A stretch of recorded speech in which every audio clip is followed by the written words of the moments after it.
Hoy abordaremos la unidad temática 1 de la asignatura de evaluación educativa. Esta temática lleva por nombre Conceptualiza la evaluación educativa desde diversas perspectivas con el objeto de unificar este proceso a la aplicación pedagógica. Quien les habla, el doctor Francisco Fernández, docente de la asignatura de evaluación educativa, sección 1 de la Universidad de los Andes, núcleo Dr. Pedro Rincón Gutiérrez. En esta perspectiva, iniciaremos realizando la definición de evaluación desde los diversos ámbitos, desde el ámbito curricular, el institucional y el ámbito de los aprendizajes. Tenemos que indicar que cuando hablamos de evaluación educativa, nos referimos a un proceso continuo, sistemático y participativo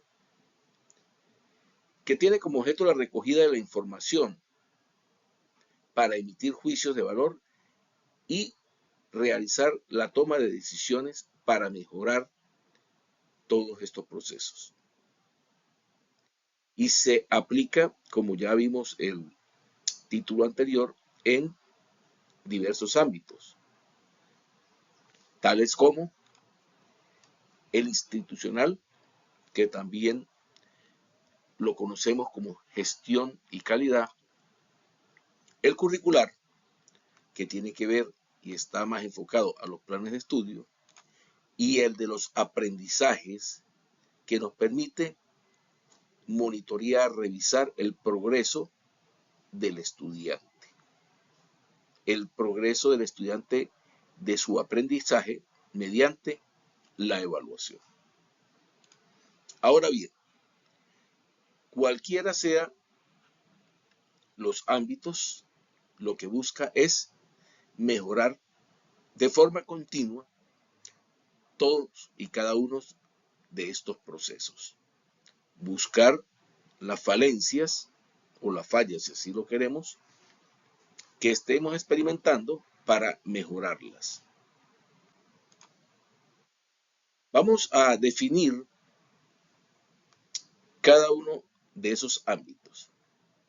En cuanto al ámbito institucional, decimos que es un proceso periódico y a menudo obligatorio, que examina el funcionamiento, la gestión, la calidad y el impacto de una institución educativa, de un centro educativo, superando la visión de control para centrarse en la mejora interna. Es el encargado de revisar cómo está funcionando, a grosso modo, la institución en todos y cada uno de sus aspectos. Y como lo dice allí, buscando mejorar las falencias o las fallas que se puedan presentar. En cuanto al ámbito curricular, decimos que también es un proceso. Ya lo decíamos que en todos los casos es un proceso. En este caso es un proceso sistemático de valoración de los planes de estudio, de los programas, recursos y estrategias didácticas para asegurar su vigencia y pertinencia ante el cambio social. Esto implica comparar la realidad con un modelo para reestructurar y actualizar los fines educativos. Como bien es sabido, los tiempos van cambiando, las situaciones van cambiando y debemos ir adaptando todos esos planes de estudios a la realidad, contextualizarlo con lo que estamos viviendo hoy día. En cuanto al ámbito de los aprendizajes, que solemos llamarlo la evaluación de los aprendizajes específicamente, decimos que es un proceso sistemático y continuo de recopilación de información cualitativa y cuantitativa para determinar el nivel de comprensión, habilidades y competencias alcanzadas por los estudiantes. Esta sirve para identificar áreas de refuerzo y mejorar la enseñanza.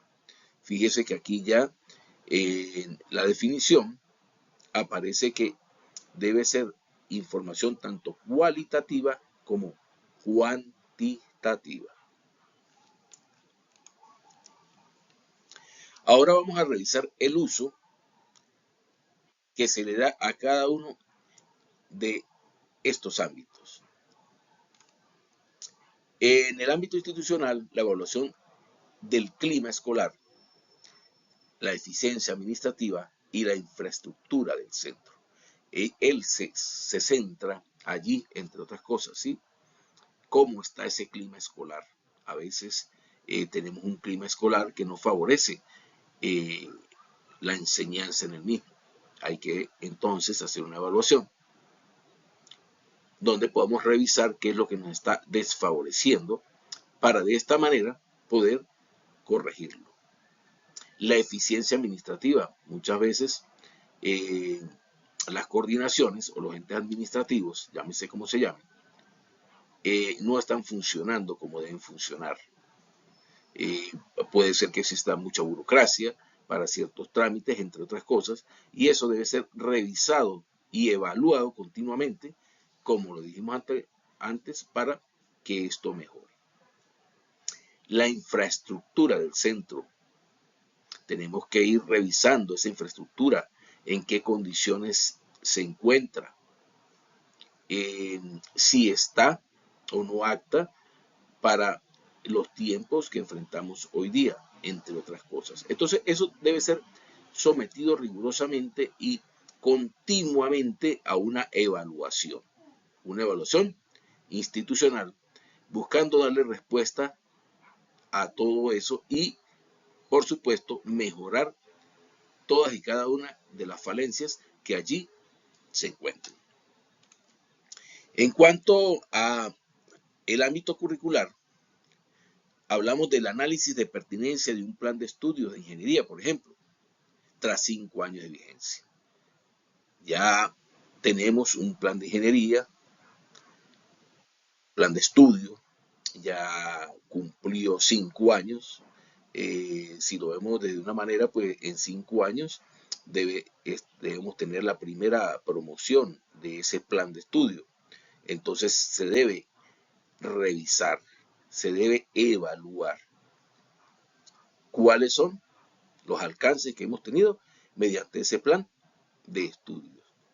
Y si es necesario, reestructurarlo en todas aquellas áreas o aspectos que veamos que estamos fallando o que no nos están dando los resultados esperados. Finalmente, en el ámbito de la evaluación de los aprendizajes, nos enfocamos a usar portafolios, rúbricas de evaluación de proyectos. Aquí dice o pruebas diagnósticas y sumativas para comprobar la adquisición de conocimientos. Claro está, allí solamente hay algunos de los instrumentos que podemos usar para revisar todos esos aprendizajes. Más adelante iremos viendo cómo vamos a utilizar eso y en qué momento lo vamos a usar.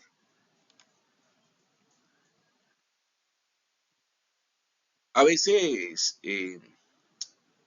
tenemos algunos términos, ¿verdad?, que son afines, que tienen, podríamos decir que son sinónimos, ¿no?, a estos ámbitos de la evaluación. Y en la parte institucional acostumbramos a escuchar sobre la evaluación de la calidad educativa o que hay que realizar una auditoría escolar.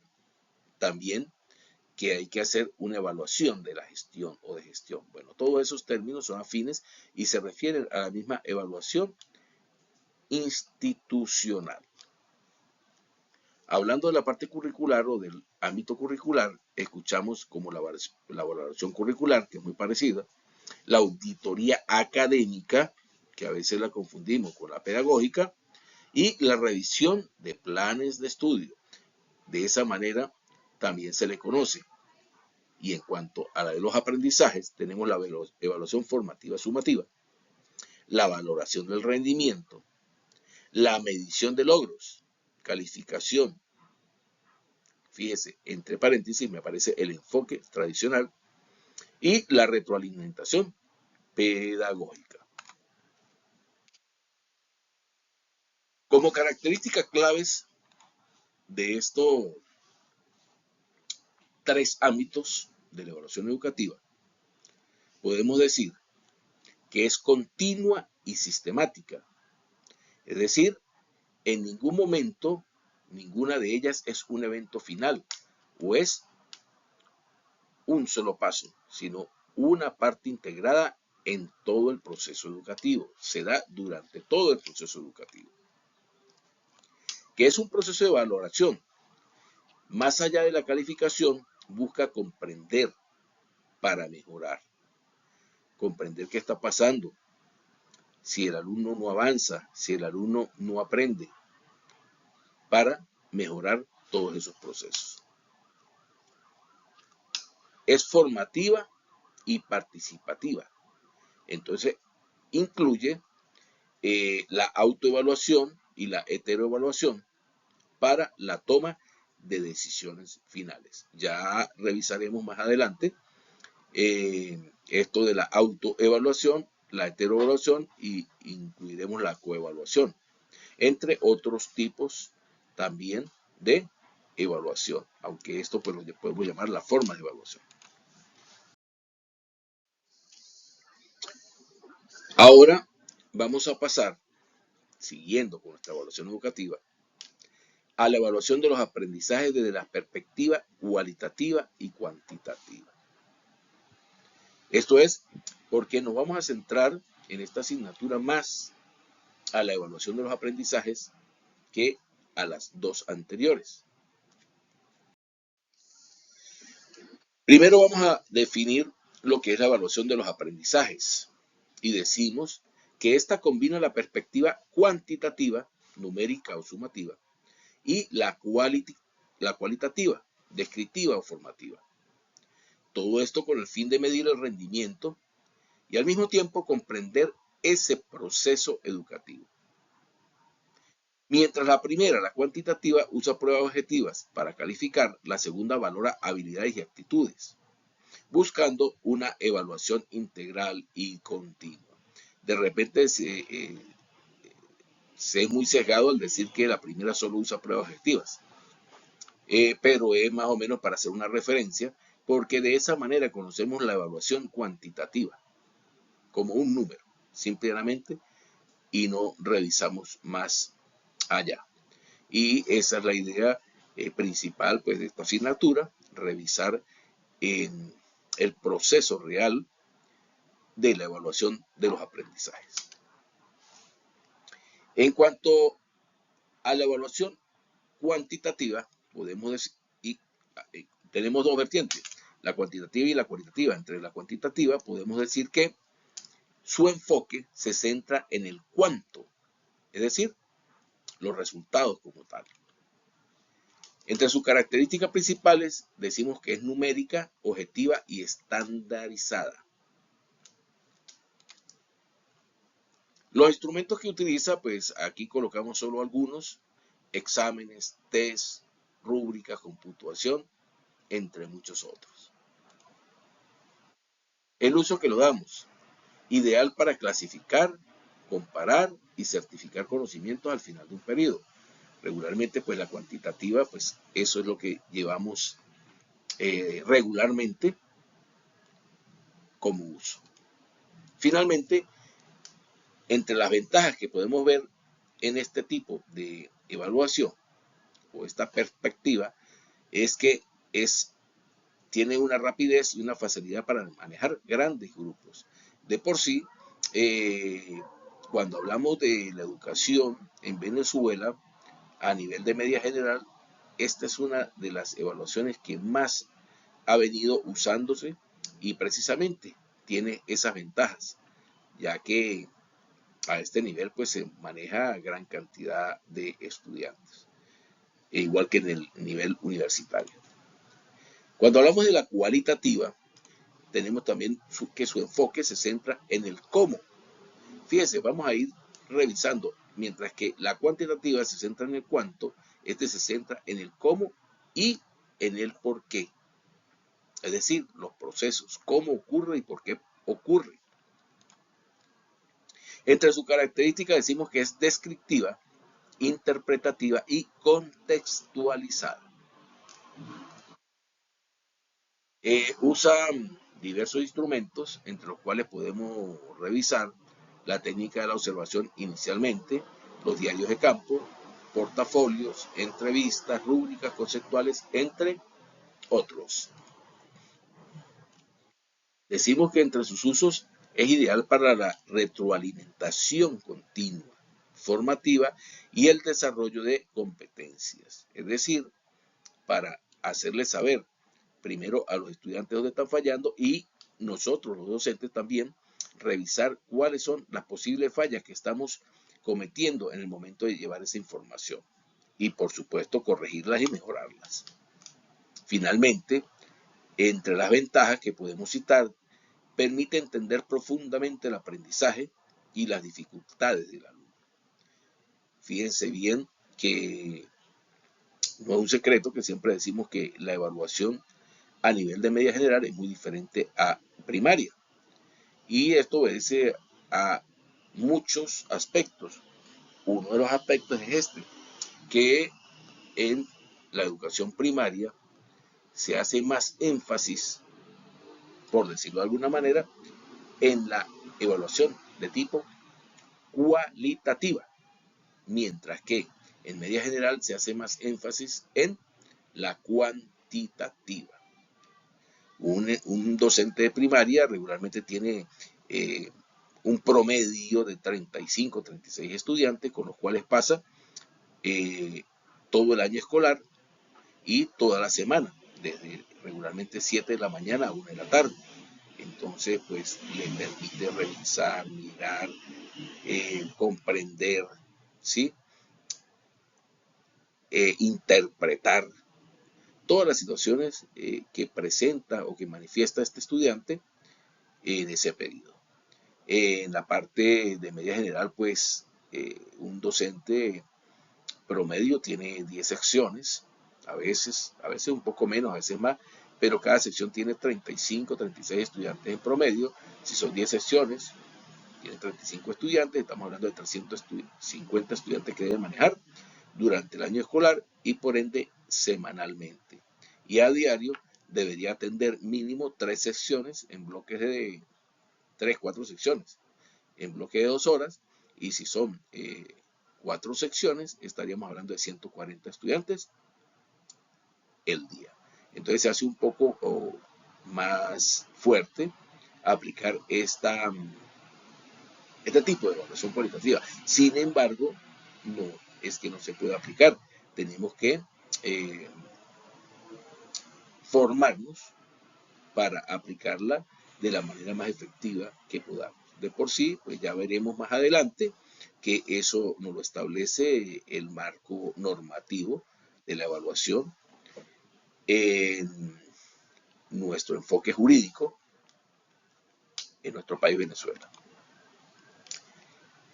Ya aquí tenemos, y parte de allí, del enfoque jurídico, que tenemos que hacer una integración cuantitativa, es decir, debemos integrar en la parte cualitativa con la cuantitativa.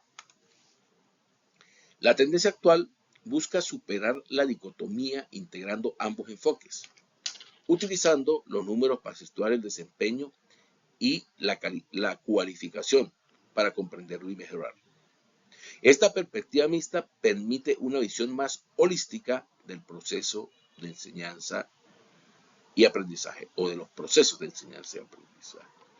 Sí, tenemos que tomar en cuenta más allá que los conocimientos o los meros conocimientos de un individuo, de un estudiante. Ahora vamos a revisar algunos dilemas evaluativos o unos dilemas de la evaluación, como son la medición, la evaluación misma, la calificación y la acreditación. En este sentido, podemos decir que los dilemas educativos actuales radican en la confusión y mala aplicación de 4 conceptos fundamentales. Seguramente hay algunos más por allí, pero estos son los fundamentales. Y estos son la medición, la evaluación, la calificación y la acreditación. Muchas veces lo tomamos como sinónimos. Hablamos de uno y de otro como si fueran sinónimos.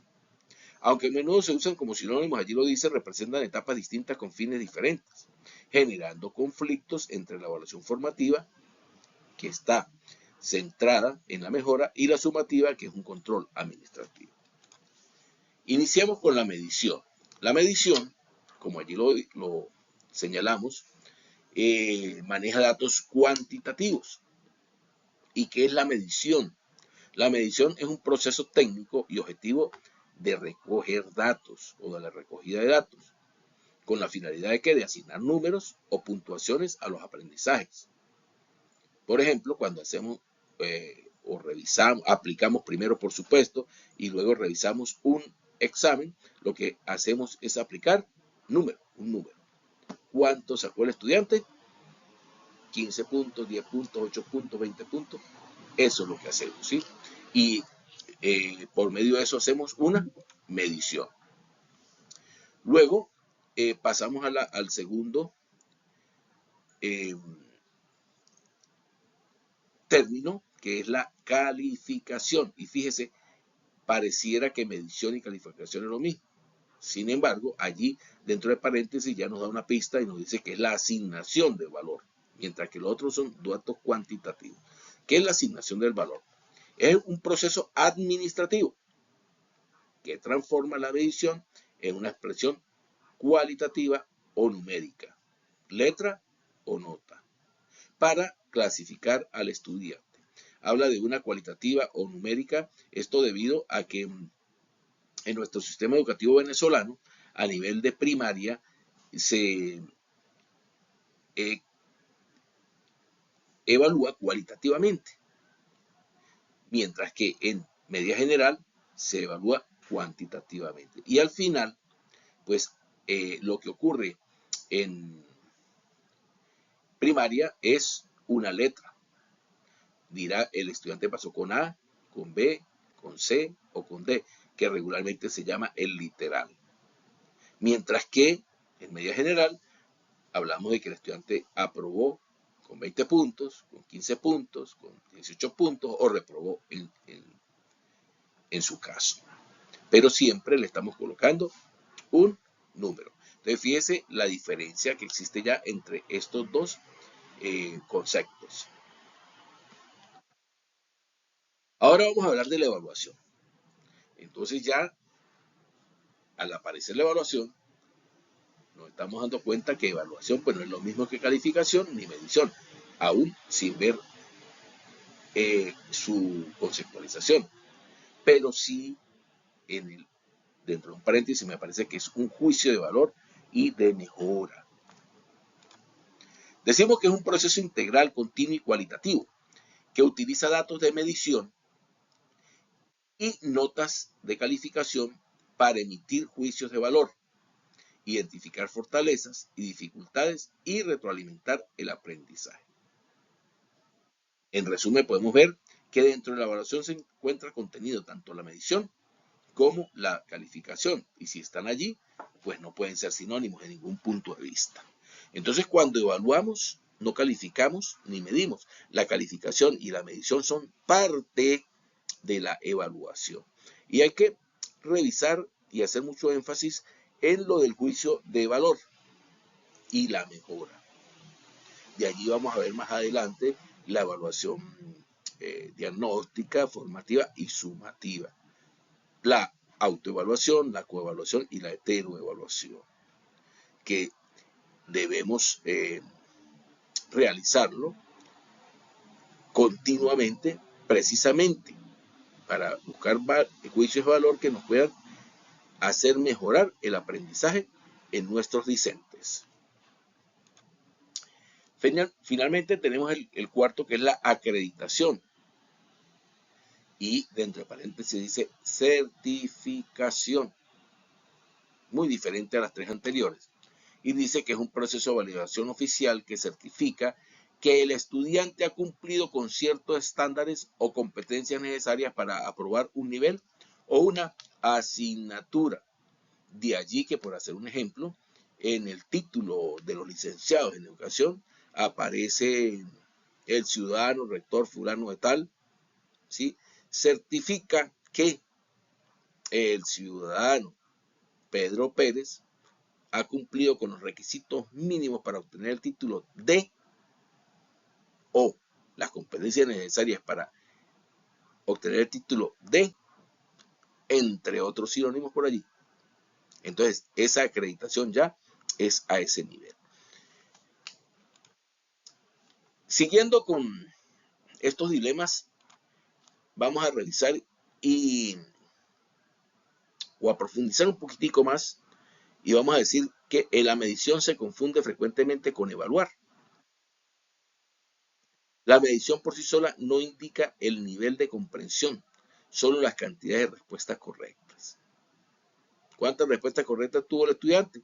10. Cada una tenía 2 puntos. Pero eso, como lo dice allí muy claro, no indica el aprendizaje real que obtuvo el estudiante o la comprensión que alcanzó en base a un área del conocimiento. La calificación a menudo se prioriza, ¿sí? A menudo se prioriza la calificación sobre el aprendizaje real. Eso es lo que está ocurriendo actualmente a todos los niveles. Los estudiantes se enfocan en la nota y no en la construcción del conocimiento. Además, reduce la complejidad del aprendizaje a un simple número. No solo los estudiantes se enfocan en la nota, sino los representantes también y muchas veces nosotros los docentes. Nos enfocamos es en la nota. No importa si aprendemos o no aprendemos. Lo interesante es la nota. A veces hay presiones externas, a veces por parte de los mismos representantes hacia los estudiantes que le exigen una nota mínima. Tienen que sacar de 18 hacia arriba, 15 hacia arriba. Entonces, para los estudiantes lo más importante es ese número, más no lo que aprenden. En cuanto a la evaluación, se suele confundir con la calificación como tal, lo que limita su función formadora. La evaluación debe ser continua, mientras que la calificación tiende a ser un momento final. Es decir, como allí lo dice, la calificación ya es el final de ese proceso de evaluación. No es la evaluación como tal, ya lo hemos venido revisando, mirando y seguiremos hablando y profundizando en ese término de evaluación que es el que más nos interesa. Por ejemplo, la calificación le interesa mucho al departamento de evaluación, mientras que la evaluación debe interesarle mucho al departamento pedagógico y por ende al estudiante. Con respecto a la acreditación, se confunde con la evaluación formativa. La acreditación busca asegurar estándares sociales o laborales, control, lo que a veces choca con el desarrollo individual del alumno. Haciendo de repente una pequeña comparativa, decimos que calificar versus evaluar. La observación por la nota final, que es la calificación, dificulta la retroalimentación formativa y la mejora continua en la evaluación como tal. Por el otro lado, la subjetividad y rigor, la evaluación cualitativa busca comprender al sujeto, mientras que la medición busca objetividad técnica, creando una tensión sobre cómo equilibrar ambas.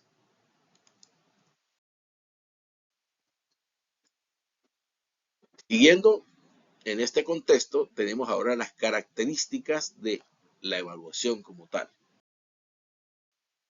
Y allí decimos que la evaluación es un proceso sistemático, continuo e integral, utilizado para medir, analizar y valorar el desempeño, los logros y o las cualidades de un objeto o persona. Fíjese, aquí se habla de un objeto o persona porque estamos hablando de la evaluación como un todo. Sus características principales influyen en ser formativa, mejorar el proceso, Debe ser flexible, adaptarse a las necesidades, a los contextos sociales, ¿sí? A las condiciones ambientales, entre otros. Debe ser participativa, debe involucrar a los actores que estén dentro de ella y contextualizada, ya lo decía, adaptarse allí, buscando siempre retroalimentar para la toma de decisiones.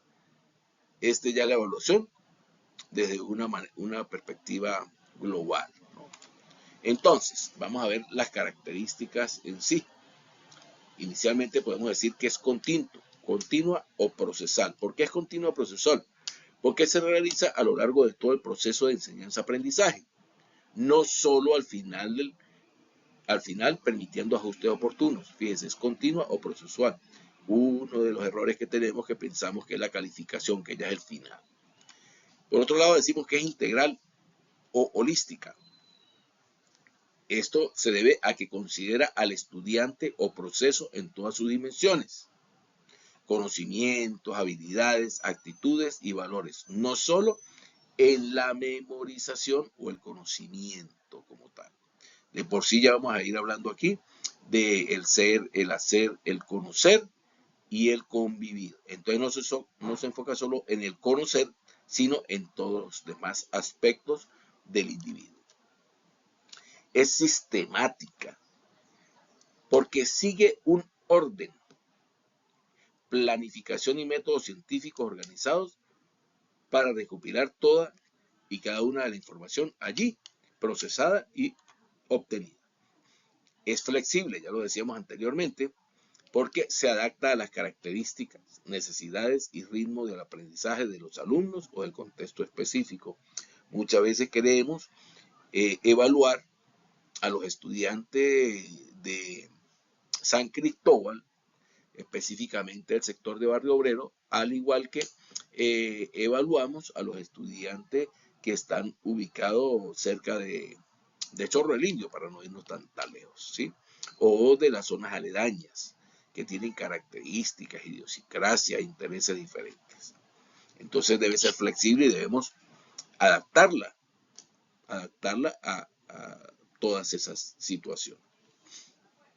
Es formativa, que considero lo más importante en este proceso. Su objetivo principal es retroalimentar el proceso para mejorarlo, identificando fortalezas y debilidades más que simplemente calificar. Cuando realizamos una evaluación de cualquier tipo, incluyendo un examen escrito, objetivo o no, detectamos en qué se equivoca el estudiante. La pregunta es, ¿le decimos al estudiante en qué se equivocó y por qué?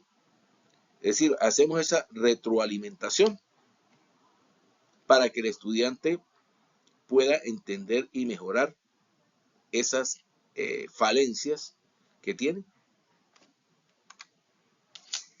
Es participativa y cooperativa. Regularmente involucra a los distintos actores, a los diferentes actores, ¿sí? Y podemos mencionar varias situaciones, pero aquí vamos a introducir la autoevaluación, la coevaluación y la heteroevaluación. Yo diría que no solo allí debemos involucrarlos, sino también en la construcción de nuestros planes de evaluación, los instrumentos pues, que voy a utilizar para evaluar. Deberíamos involucrar a los estudiantes y darle alternativas. Regularmente los docentes pues llegan y dicen, este es el plan de evaluación, esto es lo que vamos a hacer, un examen tal día, un taller otro día y pare de contar, ¿sí?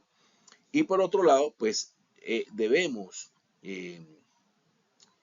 practicar, por decirlo de alguna manera, la autoevaluación. La autoevaluación, que el estudiante se acostumbre a autoevaluarse, ¿sí? Es la coevaluación, que se evalúen entre sí, y heteroevaluación, que es la que regularmente evalúa el docente, ¿sí?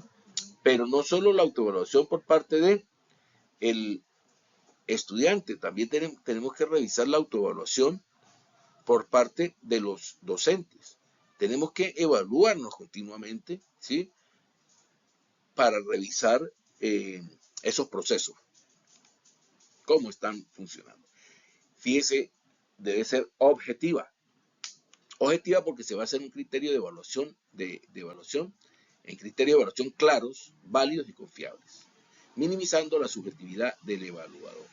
Nosotros por naturaleza somos subjetivos, el ser humano es subjetivo, tiene intereses propios y es subjetivo.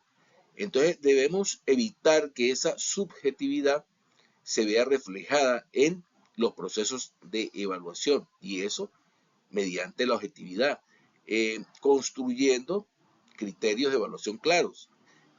Por eso es que hablamos a veces de pruebas objetivas. Por hacer un ejemplo, cuando colocamos preguntas de verdadero y falso, ¿sí? ¿Es verdadero o es falso? Si el estudiante contestó verdadero y es verdadero, allí no influye para nada la subjetividad de quien lo está evaluando. Simplemente o es verdadero o es falso. ¿Qué contestó el estudiante? ¿No? Por ejemplo, pregunta de selección simple o múltiple, de completación. Entonces allí la subjetividad del docente pasa a un segundo plano. Pero a veces hacemos pruebas donde solicitamos que el estudiante escriba un concepto o relate alguna situación, y a veces lo colocamos muy subjetivo porque si al docente le parece o no le parece, entonces lo evalúa de esa manera. Y finalmente decimos que tiene que ser funcional. ¿Funcional por qué? Porque tiene una finalidad clara y definida. Diagnosticar, mejorar el aprendizaje, que es formativa, y determinar resultados finales. Y de allí es donde decimos que hablamos de la evaluación diagnóstica, formativa y sumativa, que son los tipos de evaluación tipificados en la normativa vigente de educación. Como también están la autoevaluación, coevaluación y heteroevaluación, que están tipificados como formas de evaluación. Entonces debemos enfocarnos a todas estas características para que el proceso de evaluación sea lo más correcto por un lado y productivo posible. Ahora vamos a meternos, ¿sí?, con las funciones de la evaluación. La evaluación del aprendizaje es un proceso fundamental que cumple dos funciones principales. La primera es la función pedagógica, formativa y de orientación. ¿Eso se cumple dónde? Sencillamente más en la parte del aula que en otras situaciones. Esta función tiene un enfoque cualitativo, ya lo habíamos dicho anteriormente, y se centra en el crecimiento del estudiante y la mejora continua. Tiene que haber crecimiento en el estudiante, tiene que haber un aprendizaje para que ese estudiante cambie su manera de actuar y se adapte a la sociedad de la mejor manera posible, ¿sí? Dentro de eso hablamos que debe haber una regulación y mejora. Esta permite identificar aciertos y errores durante el proceso. Ayuda a los docentes a adaptar sus estrategias didácticas y los materiales educativos según las necesidades del grupo. Tiene que ver y está involucrada con la metacognición y la retroalimentación, que no es otra cosa que una guía a los alumnos para que tomen conciencia de cómo aprender, facilita la autoevaluación y les enseña a superar sus dificultades en lugar de solo asignar una nota final. Fíjese que nuevamente aparece la evaluación, todos estos conceptos, estas características que hemos venido revisando anteriormente, siguen apareciendo inclusive en esta primera función de la evaluación, que es la función pedagógica. En cuanto a la motivación, fomentar un aprendizaje significativo cuando los estudiantes comprenden el valor de sus progresos y se involucran activamente. La otra función que cumple es la función administrativa, que tiene que ver con la acreditación y la certificación, ¿sí? Si revisamos aquí, pueden ver esos cuatro conceptos que estudiamos hace rato, que los tomábamos como sinónimos, ¿no? Y los confundimos. Aquí ya la función administrativa tiene que ver con acreditación y certificación y ya tiene que ver con la parte, como lo dice allí, administrativa. De repente lo podemos mencionar los departamentos de evaluación en primera instancia, ¿sí? Dice que esta función tiene un carácter más formal, institucional y sumativo que otra cosa. Se enfoca en los productos y los resultados finales. En el departamento de evaluación, pues el evaluador lo que obtiene son los números ya finales, promedio, como lo llamamos, de las calificaciones parciales de los estudiantes en cada una de las asignaturas, y eso pues según la ley dice que si tiene 10 o más cuenta como aprobado y si no como reprobado. Pero esto se da a nivel de la parte administrativa, evaluación, como lo estamos diciendo. Claro, habiendo cumplido con todo lo que hay que realizar en la parte o en la función pedagógica. Lo primero que hace es, podemos ver la certificación. Y la certificación no es otra cosa que otorgar validez oficial a los conocimientos adquiridos, lo cual se materializa en los títulos, diplomas o certificados que permiten el tránsito hacia otros niveles educativos o el mundo laboral. ¿Cómo va a certificar los conocimientos adquiridos? Bueno, si el proceso o la función pedagógica se ha realizado acorde a cómo debe realizarse. Control y riesgo. Permite llevar un historial académico formal, boletas, lo que llamamos boletines, ¿sí? Boletines informativos que le damos a los estudiantes, a los representantes para que revisen, ¿no? Periódicamente cómo van saliendo los estudiantes o qué notas están obteniendo en cada uno de los momentos pedagógicos. Y expedientes que hay que llevar de parte administrativa para hacer la acreditación final.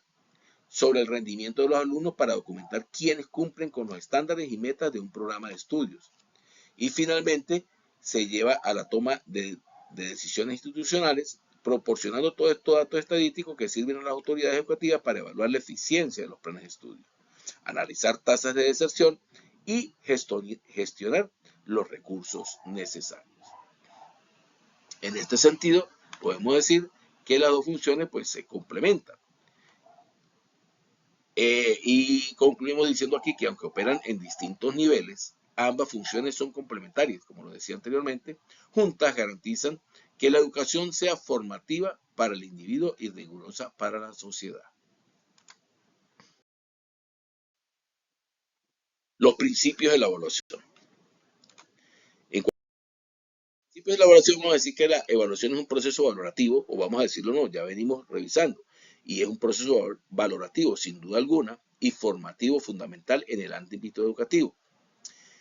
Y se sustenta en tres principios claves que garantizan una visión holística, evolutiva y participativa ¿de quién? Del aprendizaje, que es el fin último o el deber ser de la educación y de la misma evaluación. El primero es el primer principio es el integral. Entonces, tiene que ver con considerar al estudiante como un ser biopsicosocial. No se limita a medir conocimientos como tal, lo hemos venido hablando, académicos, el saber, el conocimiento, sino que evalúa el desarrollo de habilidades, destreza, actitudes, valores y emocionales. Tenemos que entender, y siempre se ha dicho, que no todos los estudiantes son iguales, que no todos los estudiantes aprenden igual, que no todos los estudiantes tienen los mismos intereses, que no tienen las mismas actitudes ni las mismas aptitudes. Entonces, tenemos que estar conscientes de eso para poder llevarlos a buen pie en cuanto al aprendizaje y a la evaluación se refiere. El segundo principio es que es continuo. Este se realiza de forma permanente y sistemática a lo largo de todo el proceso de la enseñanza y el aprendizaje. Permite hacer un seguimiento constante, identificar progresos y dificultades de inmediato y aplicar ajustes oportunos en lugar de esperar a un examen final. Eso ocurre mucho que trabajamos con un contenido, con un área de estudio, un área del saber, y ¿Dónde vamos a revisar los resultados? En el examen como tal. Sin embargo, estamos hablando de los tipos de evaluación que son diagnóstica, formativa y sumativa. Y la evaluación diagnóstica, contrario a lo que se cree, al mito que se ha popularizado, que eso se aplica al principio del año escolar nada más, no, debe aplicarse en todo momento. Al principio del año escolar, al principio de un contenido, de un área donde se crea necesario. Es más, adelantándome un poco, una evaluación, cualquiera que se llame, debe cumplir esos tres tipos: diagnóstico, formativo y sumativo. En cuanto al tercer principio, tenemos que es cooperativa, porque involucra a todos los actores del proceso educativo.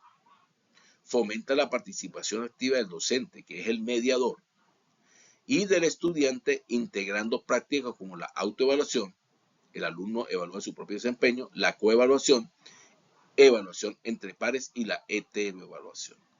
Esto es importante.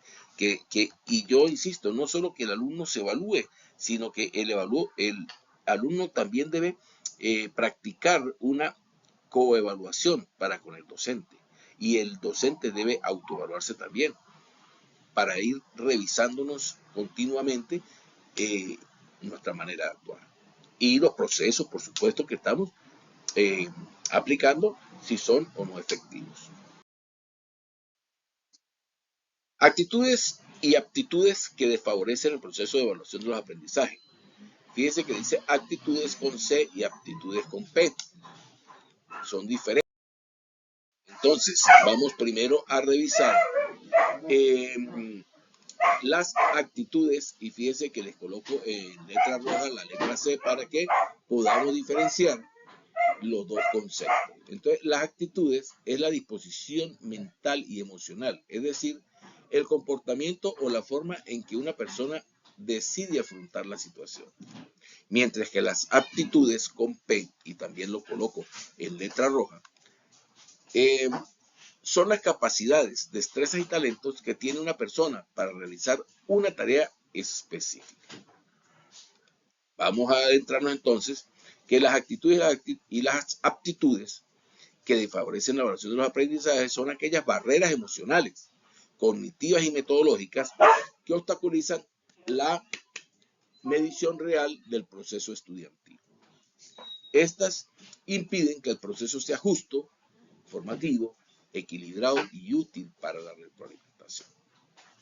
Vamos a ver cuáles son algunas de esas actitudes desfavorables. Por supuesto, existen otras más que podríamos incluir más adelante.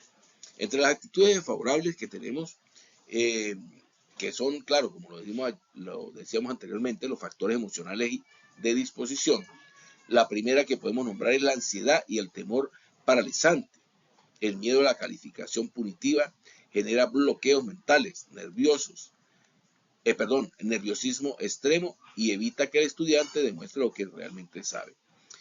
Por supuesto que no estamos hablando de un 100%, estamos hablando de casos particulares que a veces se ven en crecimiento, ¿sí?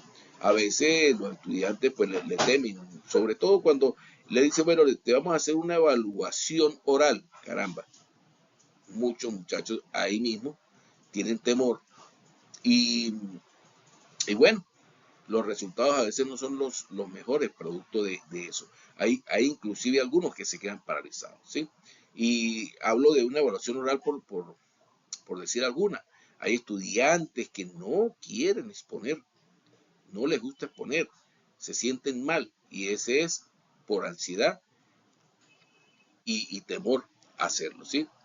Y eso tiene que ver con las actitudes del alumno, con las actitudes, ¿sí? La resistencia y el desinterés, que lo colocamos allí como apatía, y es la falta de motivación intrínseca o el rechazo hacia la materia, provocan un bajo esfuerzo durante la ejecución de las pruebas. A veces, bueno, no hay interés por alguna asignatura, por muchos motivos. A veces hay apatía. Bueno, hay factores internos que también influyen allí. ¿Para qué sirve la asignatura? ¿Para qué me dan esa asignatura? Eso no sirve para nada, es para perder el tiempo. Y personas externas a veces mencionan inclusive que son asignaturas de relleno, entre otras cosas. Entonces eso crea resistencia y desinterés. Y bueno, el rendimiento pues es bajo. Conformismo y dependencia. Algunos estudiantes, y eso también externo, 10 es 10. Es una frase que regularmente se escucha por allí. Entonces estudian únicamente para pasar la materia o memorizar a corto plazo, sin buscar el significado o la aplicación real del conocimiento, es decir, el aprendizaje. Finalmente, por supuesto, en esta lista que yo les estoy presentando pueden existir y existen sí, muchas más. La deshonestidad académica, producto de muchas de las anteriores. Entonces, el uso de trampas o plagios falsea el nivel de dominio real, anulando el propósito diagnóstico de la evaluación, lo que nosotros regularmente llamamos que se copian. Ahora vamos a revisar las actitudes limitantes, que son los factores de desarrollo y habilidades. Primero, podemos hablar de la falta de comprensión lectora. Algunos estudiantes, por múltiples razones, tienen una falta de comprensión lectora. No, a veces comprenden lo que leen, ¿sí?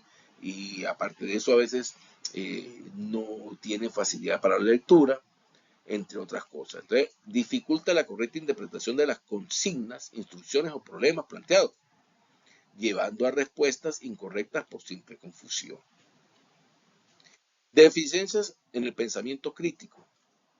Hay algunos estudiantes, pues, que su pensamiento crítico, pues, tiene limitaciones, por decirlo de alguna manera, y entonces esto es la incapacidad para analizar, sintetizar o aplicar el conocimiento a situaciones nuevas, lo que reduce la evaluación a un simple ejercicio de memoria. Escasa autorreflexión, que es la metacognición, que es la capacidad para reconocer los propios errores y aprender de ellos, lo que trunca el desarrollo de una autogestión. A veces los estudiantes, cuando hacen ese proceso, y son algunos casos, de autoevaluarse, no aceptan todas esas falencias o fallas que tienen, ¿no? Baja expresión oral o escrita, y esto dificulta para estructurar ideas y argumentar respuestas, impidiendo que el docente evalúe el razonamiento del alumno más allá de un resultado final. Vamos a revisar un pequeño o un recorrido muy corto del proceso histórico de la evaluación escolar en Venezuela, cómo se ha venido desarrollando a lo largo de estos años. Comenzamos por decir que el proceso histórico de la evaluación escolar en Venezuela ha transitado desde modelos tradicionales, memorísticos y cuantitativos hacia enfoques más cualitativos, integrales y formativos.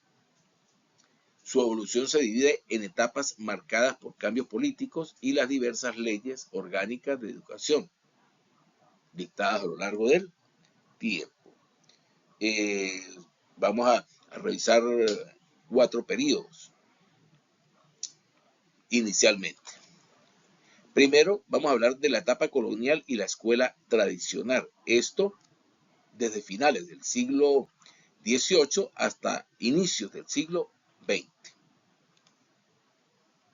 Entre sus características podemos resaltar que durante este periodo, es decir, durante la colonia y gran parte del siglo XIX, la evaluación se reducía a juicios de expertos y exámenes orales o escritos, donde el estudiante debía recitar de memoria.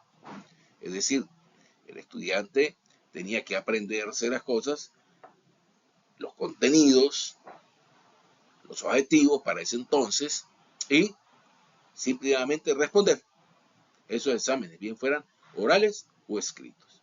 Y obtenía una nota y una calificación. Entre los hitos, podemos decir que el Decreto Orgánico de la Instrucción Nacional de 1914 para la fecha Instruye formalmente la creación de certificados de suficiencia y el establecimiento de exámenes oficiales. Eso era lo que se manejaba y lo que se tenía para el momento. Bueno, ustedes saben que grandes investigadores han venido, sobre todo en el área de la psicología, estudiando sobre los procesos de enseñanza y aprendizaje, cómo aprende el individuo, ¿sí? La parte cognitiva, y eso ha venido dando más información y permitiendo modificar pues todos esos procesos. Entonces podemos hablar de un segundo periodo o una segunda etapa que estaríamos hablando de el periodo o etapa cuantitativa. Eso más o menos se manejó entre los años 1930 y 1980. Entre sus características, podemos decir que fue influenciado por el modelo tilleriano y la escuela nueva, que se estudiará ese modelo más adelante, donde se estandarizó la evaluación basándose en la medición de objetivos. Fíjese, vuelve a aparecer esa palabra medición. Y como le dije, como se llamaba anteriormente lo llamamos los objetivos, el énfasis estaba en las calificaciones numéricas. No muy diferente al anterior, predominaba esa calificación numérica, pero ya estábamos hablando de los objetivos, que era lo que pretendíamos obtener al final en los estudiantes o en los individuos. Entre los hitos, decimos que las leyes de educación de 1948 y 1955 y luego la promulgación de la Ley Orgánica de Educación de 1980 consolidaron un sistema de evaluación sumativa y de promoción por lapsos, fuertemente enfocados en el rendimiento cuantificable. Podemos ir revisando aquí algunas cosas. La ley de 1980 es la que está, bueno, la que fue cambiada bueno, diría hace bastante, pero hace poco a la vez. Los laxos, si revisamos, hoy día no, pues no llamamos laxos, sino momentos. Se han ido modificando algunas, por lo menos algunos términos, ¿no? La ley también se modificó y se han venido modificando también a la fecha la manera de evaluar y de concebir la evaluación. Luego entramos en la etapa del enfoque constructivista y cualitativo. Fíjese, ya aquí aparece lo cualitativo. Y dice 1980-1999. 1980, la ley de educación que se promulgó para ese momento y sufrió un cambio en el año 1999. La ley que tenemos actualmente. Entre sus características podemos decir que la evaluación dejó de ser vista como un mero control porque era una calificación, una medición, como hemos hablado anteriormente, de resultados para convertirse en un proceso formativo, integral y continuo. Bueno, vamos a hablar del ser y el deber ser. Este es el deber ser.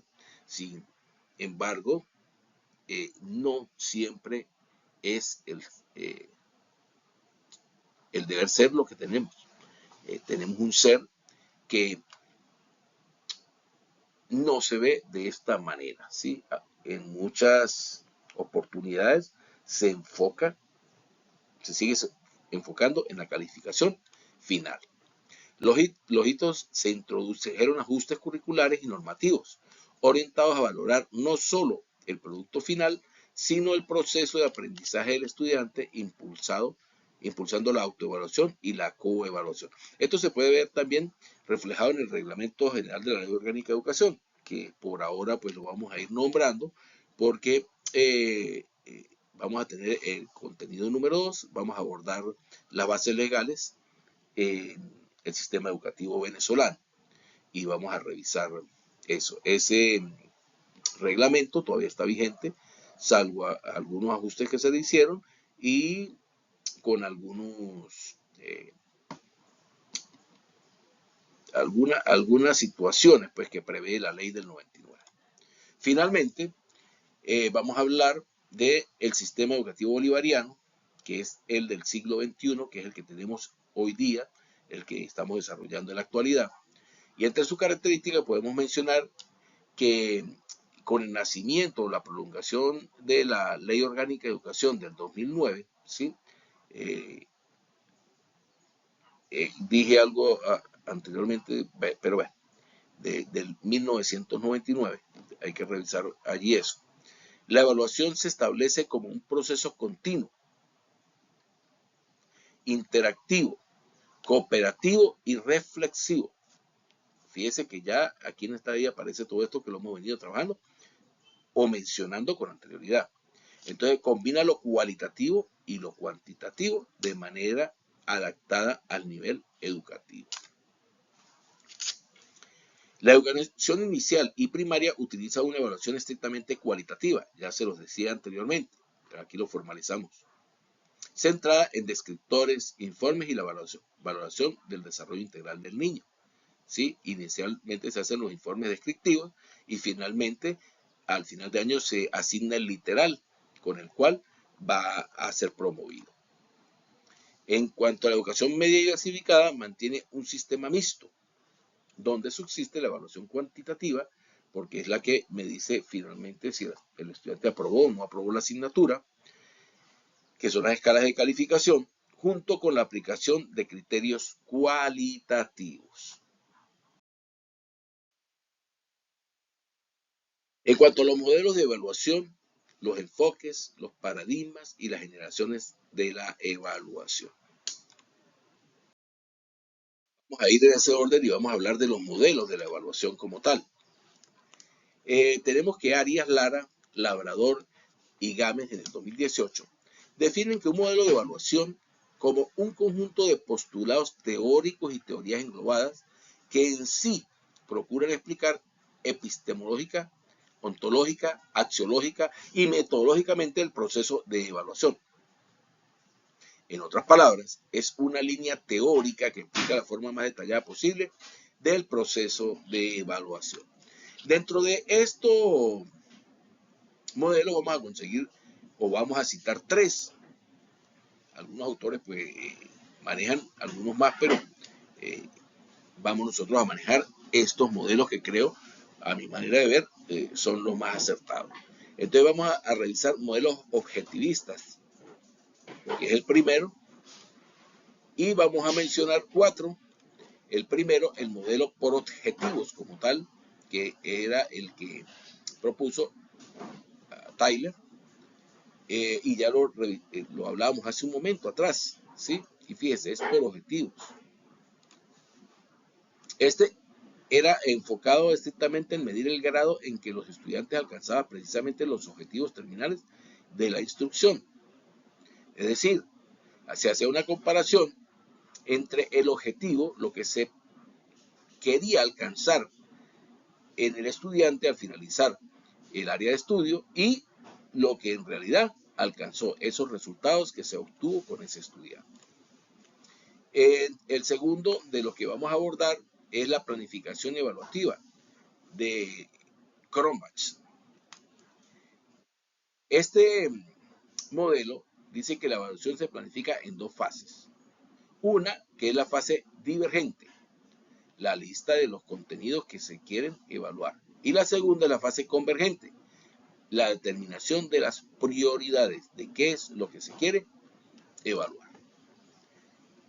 El tercero de los modelos que tenemos es el CIPP, y ese es el que propuso Stuffer. Stuffer dice que la evaluación es concebida como un proceso identificador, es decir, el evaluador proporciona contenido útil y apoya la toma de decisiones abiertas y racionales. Es decir, está más centrado en el docente como evaluador. Y finalmente, dentro de los modelos objetivistas, tenemos el modelo sin referencias a objetivos, que es el que propone Scribe. Y este está centrado en la detección de necesidades previas antes del inicio de las actividades académicas. Los objetivos se encuentran en un plano secundario. Fíjense, si decimos que la detección de necesidades previas, ya Scribe nos asomaba por allí la evaluación diagnóstica. El segundo de los modelos que vamos a abordar son los modelos subjetivistas. Para este tomamos tres específicamente, con las mismas condiciones que dije anteriormente. El primero es la evaluación respondente, destaque o destaque. Para este autor dice que la evaluación es un mecanismo de respuestas a cuestiones reales efectuadas entre estudiantes y educadores al desarrollar un programa educativo. Este propone que debe existir una comunicación continua y fluida tanto entre los educadores como en los estudiantes, y debe ser un método flexible, interactivo y orientado en el estudiante. Fíjese que es más subjetivista, dice allí, o más subjetivista, ¿sí? Por su parte, la evaluación iluminativa, y esa es planteada por dos autores, que es el Parlet y Hamilton. Para ellos, la evaluación ilumina o esclarece cuestiones o interrogantes dentro del programa. Hay que interpretar todas esas cosas, ¿no? Esclarece, ilumina todas esas interrogantes que existen en un programa de estudio, ¿no? Enlaza la descripción con la interpretación o la interpretación. Busca recolectar información empleando técnicas de observación no sistemáticas y entrevistas. Finalmente, en este modelo subjetivista, vamos a mencionar la evaluación democrática. Esta fue propuesta por este autor McDonald y dice que la evaluación es un proceso participativo donde el educador y estudiante expresa sus opiniones e ideas, entendiendo a las necesidades de los involucrados, permitiendo comprender, analizar y mejorar el programa educativo. Aquí se entiende como los involucrados, los estudiantes, más que el docente, porque el docente, aun cuando está involucrado, debe obedecer a las necesidades de los estudiantes.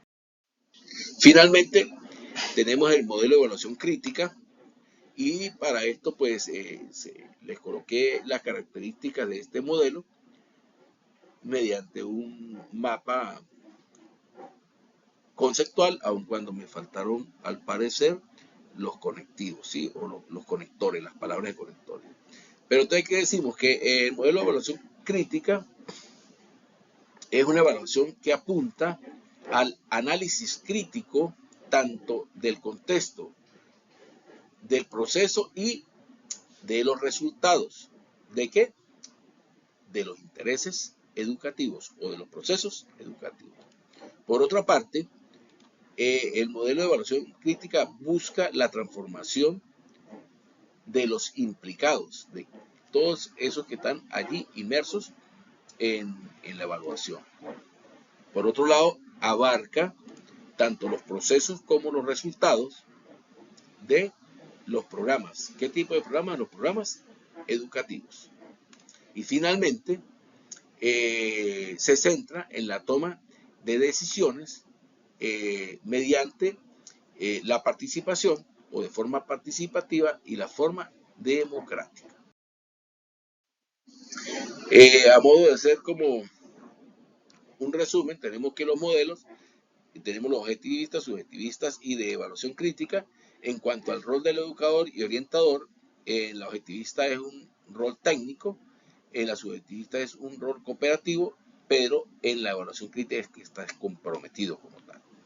En cuanto al enfoque metodológico, los objetivistas lo toman más como cuantitativo positivista, subjetivista como cualitativo interpretativo y de evaluación como teoría crítica e investigación-acción. Estos enfoques ya los vamos a estudiar en un momento, lo vamos a revisar. La toma de decisiones en cuanto a los objetivistas es individual, subjetivista es grupal o autocrática, y la evaluación, como decíamos anteriormente, es democrática y participativa, o viceversa, participativa y democrática.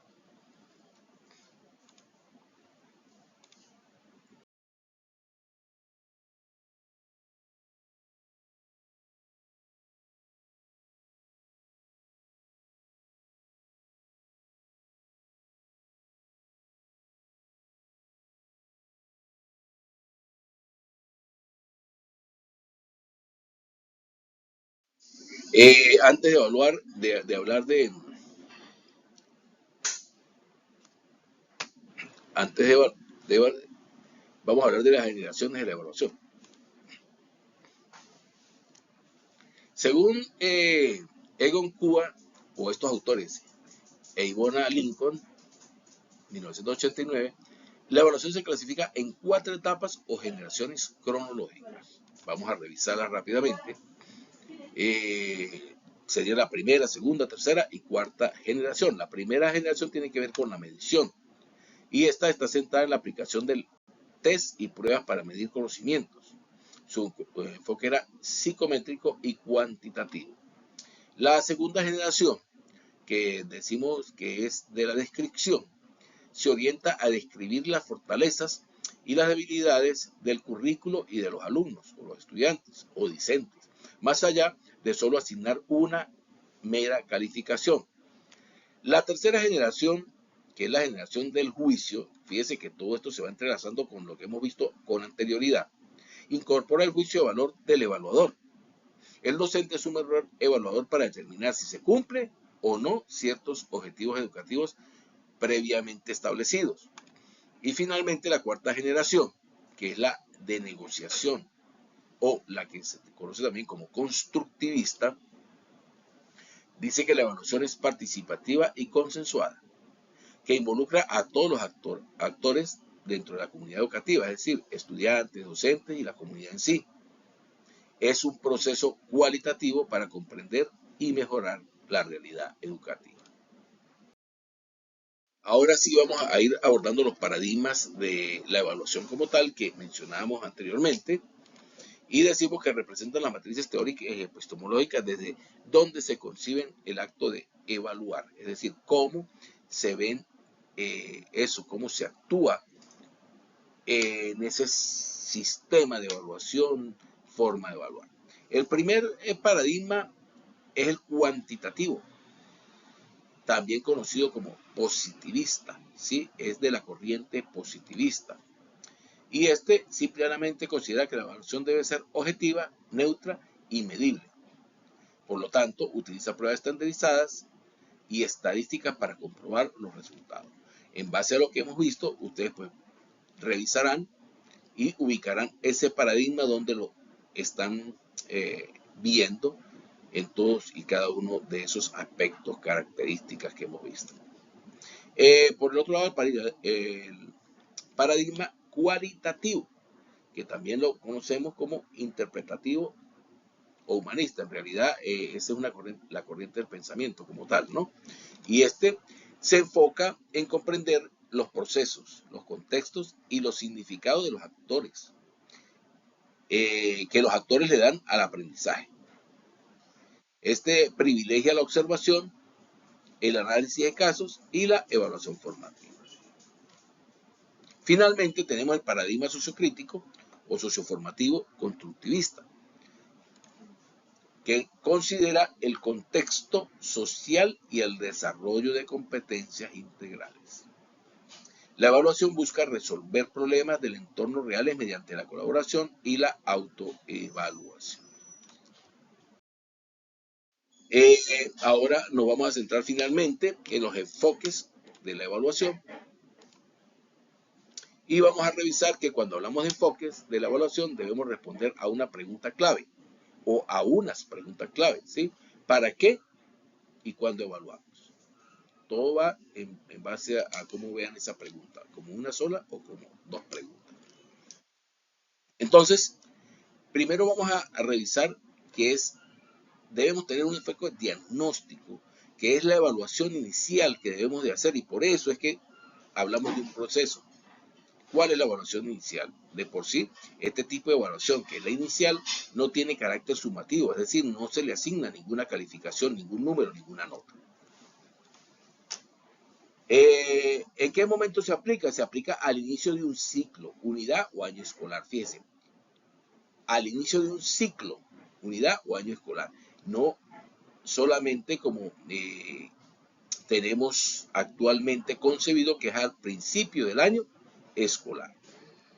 Inclusive algunos dicen que la ley lo dice así, pero en ningún momento dice eso así. El propósito de este enfoque es identificar los conocimientos previos, las habilidades y las realidades socioemocionales de los estudiantes. ¿Y qué utilidad tiene? Como yo le decía anteriormente, no lleva calificación nota.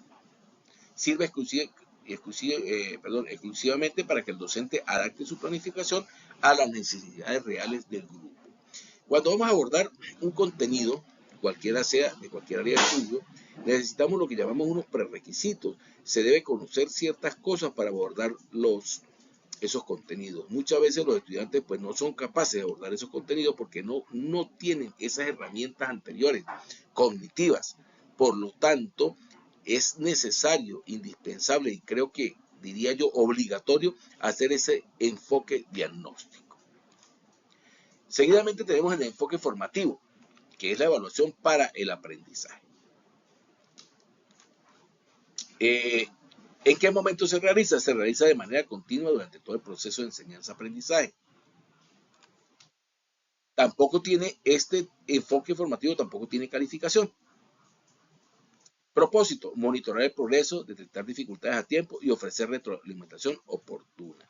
Yo diría que es eso, ofrecer esa retroalimentación oportuna, porque el enfoque diagnóstico me permite más aún monitorear y detectar las dificultades que tiene. La utilidad es el enfoque más potente, dice allí, para mejorar el rendimiento, ya que permite al estudiante corregir el rumbo antes de la calificación final. Y como le dije, no lleva nota, calificación, número de ningún tipo. Como lo dice, que es el más importante. Fíjese que una vez yo haya aplicado la evaluación diagnóstica, como lo dije anteriormente, es una manera mediante los prerequisitos, pero ¿qué ocurre? Yo puedo aplicar otra evaluación diagnóstica durante el desarrollo de los contenidos. Simplemente con un foro, un debate, donde realice preguntas al azar a los estudiantes y me doy cuenta sus respuestas y comienzo a detectar allí las falencias que tienen los estudiantes. Entonces es indispensable corregir eso, ¿sí? Retroalimentar. Finalmente tenemos el enfoque sumativo, que es la evaluación del aprendizaje. Es el sumativo, como su nombre lo indica, suma. Suma quiere decir que es cuantificable, que tiene número, que tiene una calificación, que tiene una nota. ¿En qué momento se aplica? Al final del periodo, bloque o proyecto. Es decir, después de que se han cumplido los otros dos enfoques, y por supuesto el proceso de enseñanza-aprendizaje, en ese momento se va a aplicar. Si se han realizado los dos enfoques previos como debe ser, esos resultados van a ser bastante buenos. ¿Cuál es el propósito de este enfoque sumativo?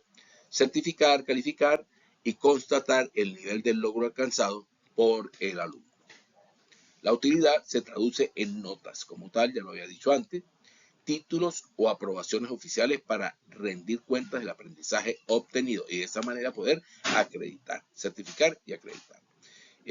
Para finalizar, voy a hacer un ejemplo con una evaluación escrita, un examen, como lo llamamos nosotros. Fíjese que se aplica un examen y en ese momento se puede realizar estos tres tipos de diagnóstico, no solo en un examen, pero voy a hacer el ejemplo con el examen. Una vez ustedes tienen el examen en su mano, comienzan a corregirlo. Una vez lo corrigen, observan que en ciertos tópicos, en ciertas preguntas, los estudiantes no contestan correctamente.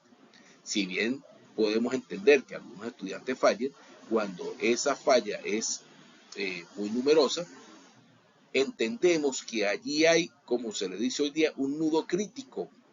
Existe, que no se entendió, hay falencias en ese contenido. Entonces, ya allí, fíjese, estoy haciendo un diagnóstico.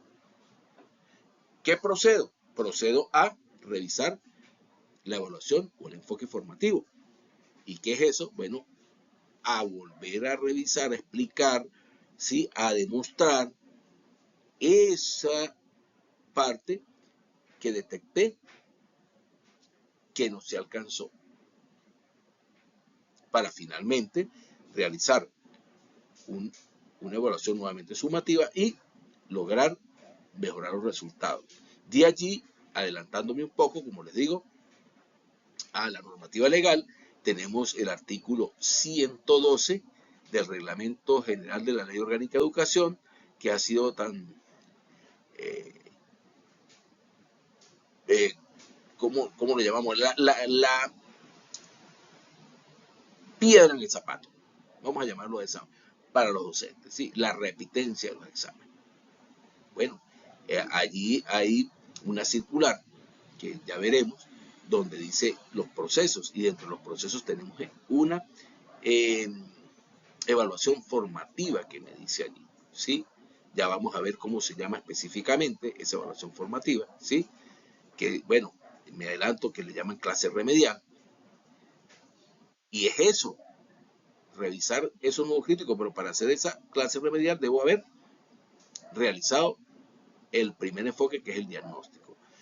Bueno, allí tenemos algunas prácticas que las vamos a revisar en su momento, y la idea es revisarlas y mejorarlas en pro de la evaluación y de la educación de los estudiantes. Con esta me despido, nos vemos en una próxima oportunidad.